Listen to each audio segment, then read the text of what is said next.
Fala aí, pessoal do primeiro ano, tudo bem com vocês? Professor Heisen de literatura trazendo mais conteúdo bacana demais para vocês, galera. Lembra aí que a gente ainda está no módulo de teoria literária, que a gente ainda não entrou nas escolas, tá bom? O que a gente está vendo aqui, na verdade, são gêneros literários. Inclusive a gente já gravou aí, a gente já falou dos 3 principais gêneros, né, galera? A gente entrou no gênero épico, a gente entrou no gênero lírico.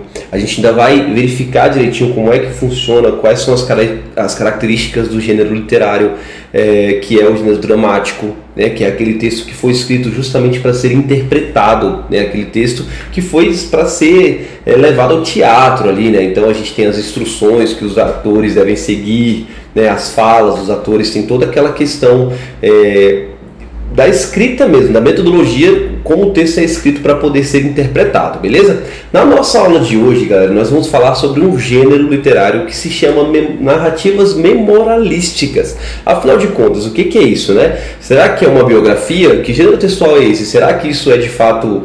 Será que o autor descreve as memórias dele realmente e tal? Mais ou menos isso, galera. Quando a gente fala de texto narrativo, né, a gente obviamente está falando daquele texto que se encarrega de seguir toda aquela estrutura do texto narrativo. A gente vai ter a apresentação, complicação, vai ter o clímax, vai ter o desfecho, certo? E afinal de contas, quais são as características desse gênero? É nisso que a gente vai entrar, né? Então eu vou espelhar aqui o nosso slide, meus queridos, para a gente começar a nossa aula e vamos nessa, galera. Então é lá, narrativas memorialísticas. A gente tem ali a questão da memória, identidade e passagem de tempo, galera. Então quando a gente traz as narrativas memorialísticas, a gente retoma alguns acontecimentos do passado, né? Por meio das nossas lembranças. Então, de quem conta isso? Gente, ó, esse texto ele é sempre escrito na primeira pessoa. Então, o narrador é narrador personagem, beleza?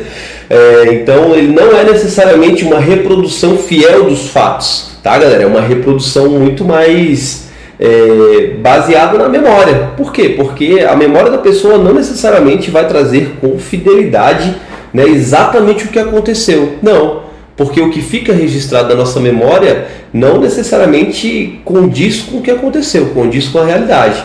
Então nossa memória é como se fosse uma idealização do que aconteceu. Beleza, queridões? É uma questão até meio filosófica aí, né? Então vamos nessa, galera.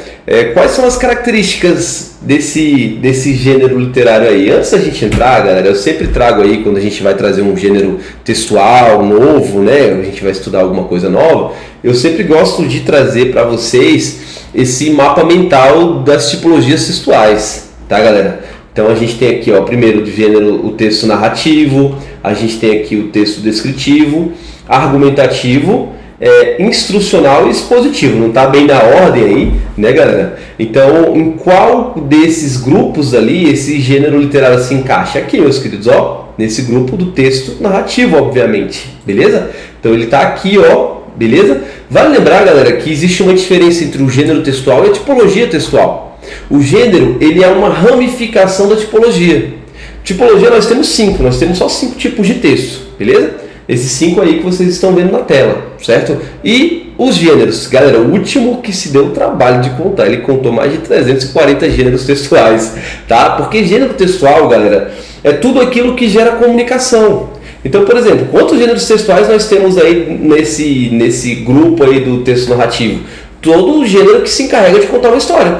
Então a gente tem fábula, a gente tem lenda, a gente tem conto, novela, romance, a gente vai ter mitologias, tudo isso, tá, galera? Memórias, narrativas memorialísticas, enfim, tudo isso. Então vocês imaginem aí, nesse grupo, cada um desses grupos aí vai ter a sua maneira, né? As suas ramificações, seja o texto narrativo, o texto argumentativo, descritivo, instrucional e expositivo, tá bom? Hoje a gente está aqui, galera, então é como se vocês fossem puxar aqui, ó, puxa uma ramificação aqui e escreve, ó, memória, tá, galera?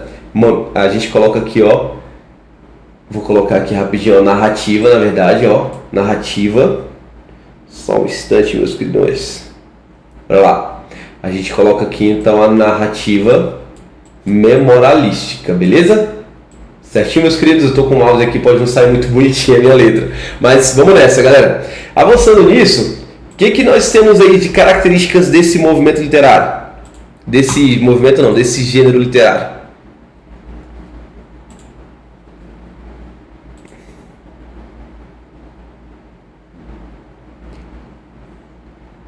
falando nisso aí, meus queridões, nós temos aqui, ó, primeiro,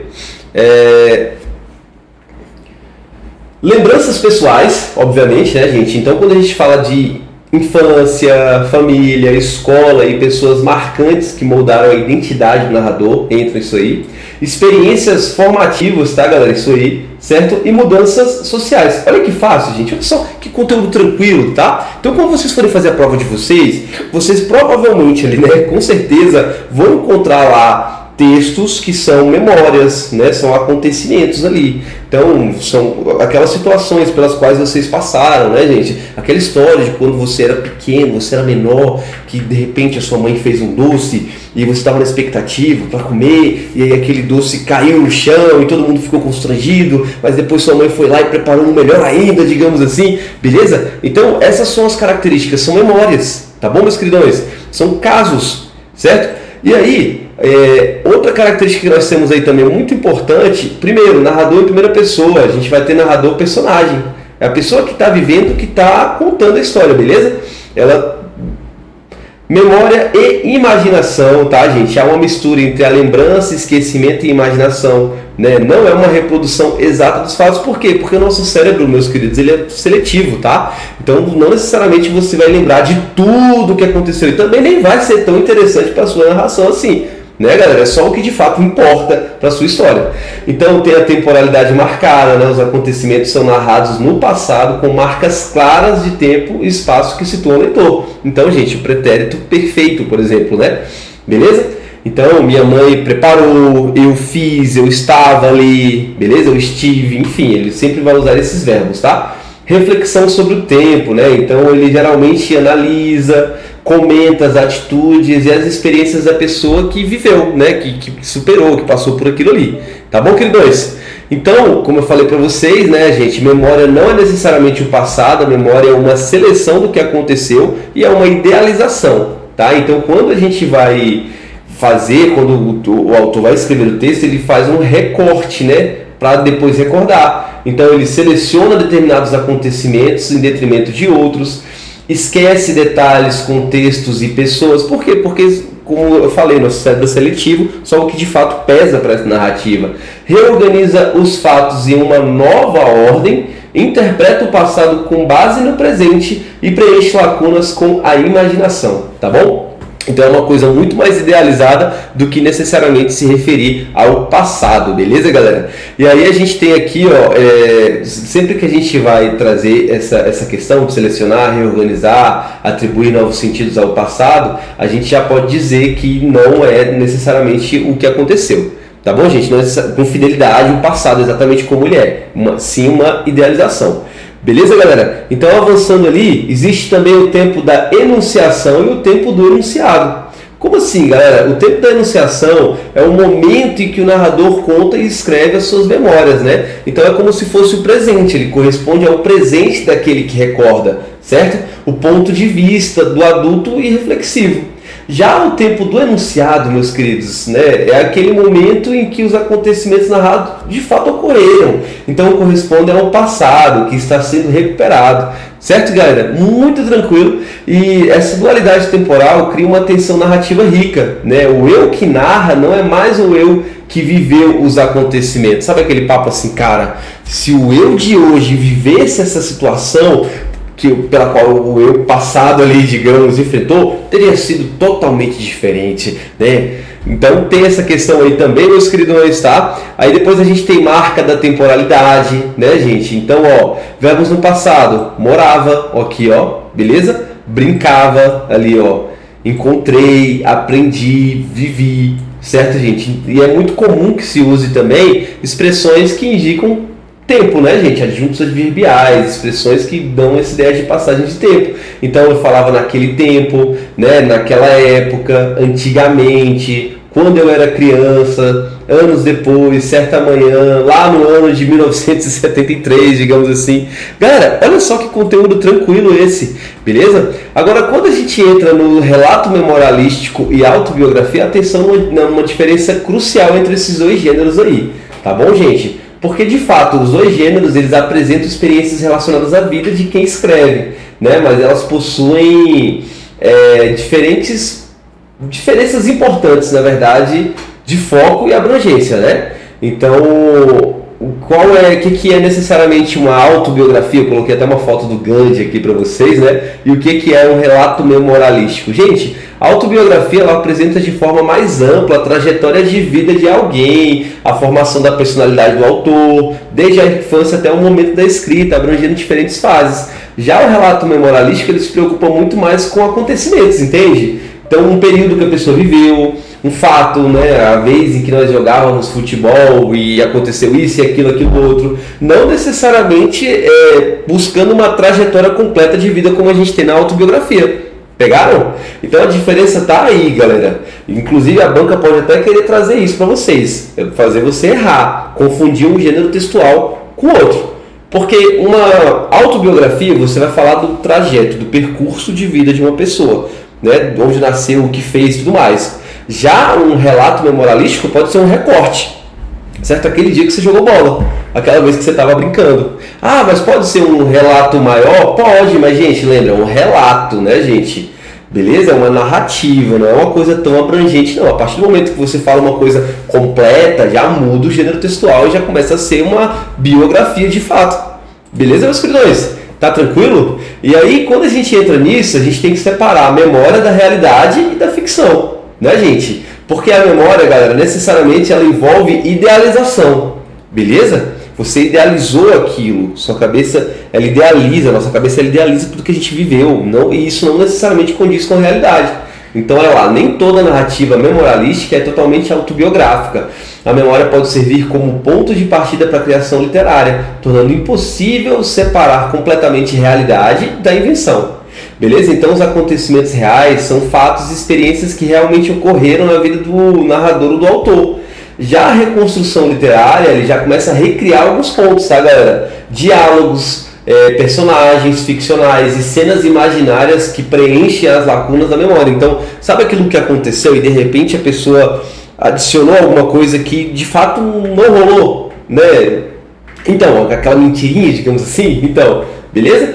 E depois tudo fica subordinado, digamos assim, à interpretação do narrador. Tá bom, galera? Tranquilo? Favorável? Tranquilo demais, gente. Olha lá. Depois a gente tem aí algumas obras, né, da nossa literatura, como um texto Cachorro se chama com assovio, da Lígia Fagundes Telles. Beleza, gente? Aqui a autora vai falar de quando ela era criança. Então, olha lá. Resgata lembranças de infância, né, na primeira pessoa, alternância entre o passado e o presente. Antes nós nos reuníamos todas as tardes na casa do fulano de tal. Hoje fico trancado sozinho no meu apartamento, parará. Então existe essa alternância entre um e outro? Com certeza. Reflexões da narradora adulta sobre como foi a sua infância, crítica ao abandono aos maus tratos aos animais, relação em memória e criação literária e o uso do discurso indireto livre. Tá, gente? Então, vamos aqui, ó. A gente tem aqui, então, muito comum, galera, mais uma obra aqui do José Lins do Rego, tá? É muito comum a gente começar o texto retomando ali alguma memória, alguma coisa do passado mesmo. Então, olha ali, galera, quando o autor começa assim, ó. Eu tinha sido criado no primeiro andar. Todo o meu conhecimento do campo fizeram nos passeios de bonde a dois irmãos. Deixa eu mudar essa minha tela aqui, meus queridões, rapidão. Para vocês... Ah, não, dá pra ler aqui, tá tranquilo, tá massa. Ó, voltando ali, ó.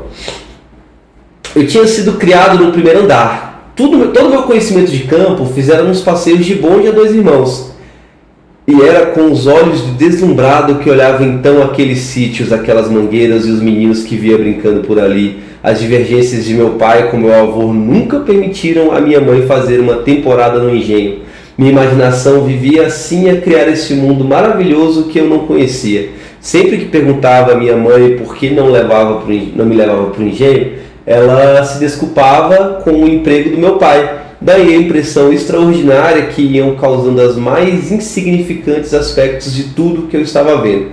Depois do café, mandaram-me para o engenho, que estava nos fins da moagem. Era um resto de cana que aproveitavam. Quase que você não pega um engenho sofrejando, me disse o tio Juca. Galera, então olha só, eu tinha sido criado, olha a expressão no passado aqui, ó, certo? Olha a idealização, olha o contraste do passado com o presente. Então todas essas características que a gente citou estão contidas aí, ó. beleza? Narrador em primeira pessoa, temporalidade marcada, memória e imaginação, reflexão sobre o tempo e foco em períodos específicos, tá, galera? Aqui, ó, específicos, tá? Não estou falando de tudo, estou falando de uma tarde, estou falando de uma época, estou falando da minha infância, da minha adolescência, que seja.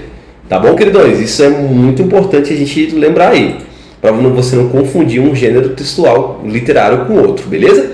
Depois a gente tem aqui alguns gêneros, né, galera, que são memórias, de fato, que podem servir para a gente exemplificar. Olha lá, afinal, as narrativas memorialísticas também elas podem denunciar desigualdades e problemas sociais, né, transformando experiências individuais em reflexões sobre a sociedade. E aí o pessoal, digamos assim, ele já se torna público. Por exemplo, a gente tem aqui o Quarto de Despejo, ó, galera, de Carolina Maria de Jesus. É uma obra, né, que todo vestibulando precisa conhecer, né, gente? Que fala justamente sobre uma mãe, né, uma mãe solo, digamos assim, uma mãe solteira.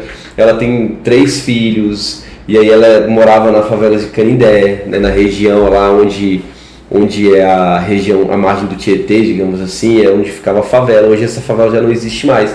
E aí ela denuncia, ela trazia no texto, que na verdade era um livro, era um diáriozinho, né, que ela escrevia, e aí ela falava sobre o dia a dia dela. Então ela, nos capítulos ela colocava a data, né, e dizia como tinha ocorrido aquele dia, né, gente? E aí a rotina dela era uma rotina muito difícil, muito pesada, né? Todos os dias ela precisava ir a um mercado, a um açougue, pegar restos de osso, né, de carne estragada, de pão duro, cozinhava aquela carne toda junto com ossos e dava para os filhos, e aquilo para ela era muito dolorido, né? Então era um registro do cotidiano na favela de Canindé, beleza?